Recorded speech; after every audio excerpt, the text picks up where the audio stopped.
Hey there guys, welcome back to the channel, or welcome here if it's your first time. In today's video, we've got something for the home theater lover. We're looking at the SMSL A50 Pro 2.1 channel power amplifier.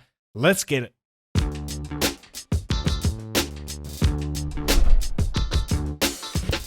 What's cracking, audio fans? It's David here from Prime Audio Reviews. So check out the little A50 Pro here. So 2.1, so you got your left and right stereo channels plus a subwoofer output as well.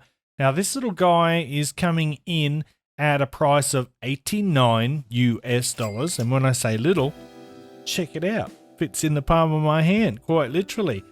Now this amplifier claims to put out 70 watts of power per channel, or 100 watts for the subwoofer out. I can't verify that, but we'll get into that in a moment. But first of all, let's have a walk around the exterior and the front panel here. Well, there's not a lot to look at there, is there? It does have a display, and I will show you that momentarily. Here we've got a volume knob, which is also a multi-function button, and around on the back, look at all that. So first of all, we've got our mount for the Bluetooth antenna. It's got Bluetooth 5.0. Unfortunately, there's no aptX or LDAC support, but we do have Bluetooth nonetheless. A USB Type-C, a HDMI input, an optical input, and an auxiliary 3.5mm input or line in, and then we've got our speaker binding posts here, including one for a passive subwoofer. So there isn't a whole lot to talk about in terms of the exterior build. It's a pretty simple looking device. Let's just plug it in. I'll show you the display now, and there it is. All right, so there's our volume. Just like the, what was it, the D6S that I reviewed recently. It's got this kind of frosted glass or frosted plastic cover on the display there. And by the way, it also comes with this fully functional remote control. Now internally there are two Infineon MA12070P amplifier integrated circuits, and they process the incoming PCM signal using digital calculations, and they convert this digital signal into a PWM signal, which now resembles an analog signal, and that's what's used to drive the speakers. So basically what that means is you don't need a separate external DAC to use this amplifier, which is pretty impressive. It means you don't have to take up any extra space. Just this one little box alone, like if you run just a HDMI straight out from your TV or optical even, you are pretty much covered in terms of audio for your 2.1 channel system. So I will go more into detail about the sound in a moment, but where this little unit really shines, it's in its audio options. So it comes with 5 EQ presets, as well as bass and treble tone controls. On top of that, there are 10 high pass crossover points and 10 low pass crossover points as well. So you can really tweak the sound just exactly how you want it. The passive subwoofer out, by the way, can be adjusted independently from the main volume. Okay, let's talk about the sound. So I tested the A50 Pro here first with my TV via HDMI and my aging ELAC B6 speakers. Still love those, great set of speakers. I don't have a subwoofer in my living room, unfortunately. I don't have a passive subwoofer at all. I have a powered woofer, but so I was using it as a simple 2-channel system. Additionally, I tested this amp using my Topping E70 Velvet DAC as the source with my NHT C3 speakers, again in a 2-channel setup.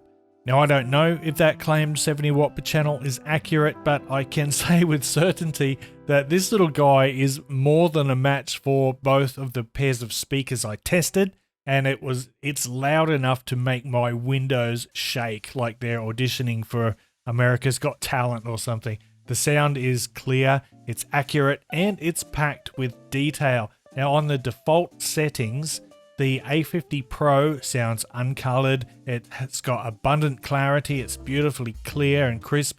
The soundscape is nice and wide, and the imaging is exact as well for such a budget amplifier. So if you're watching movies, etc., you get really good imaging and positioning in your 2.1 setup. But it's once you dive into tweaking the sound, that's when the A50 Pro really starts to flex its feature muscles. With 5 EQ modes plus bass and treble tone controls, there's heaps of customization available for the audio. I only wish I had a passive subwoofer to test the crossover points, but then again, it's probably better that I don't, because I probably would have spent half a day just messing about with that. This amp sounds more assured and robust than I expected it to for such a budget, like 89 bucks. And look at all the features already so far. That's one of the standout points, but it remained composed. Like even when I pushed it, turned up the volume and blasted it a bit, it didn't break a sweat at all. Admittedly, my little bookshelf speaker setups aren't demanding enough to put any serious strain on this amp, but I think they're fairly much in line with what most people who buy this amp will be using, just little bookshelf and simple 2.1 little setups. Now sure, it may not have the character of a Class A amp or the poise of higher end amplifier models, but I think for the money, the A50 Pro, it's really impressive in terms of audio performance. And there's not really a whole lot more to say about it. I mean, externally it's just so simple, but you do get lots of customization options. Having the ability to separately adjust the subwoofer out volume is huge. That's excellent. The 5 EQ presets, amazing.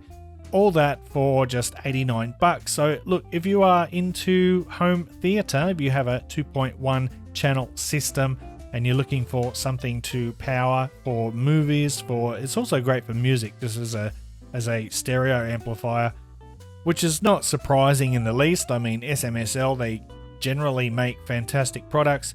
So I'm going to wrap it up there. That's the SMSL A50 Pro, solid all-around little amplifier.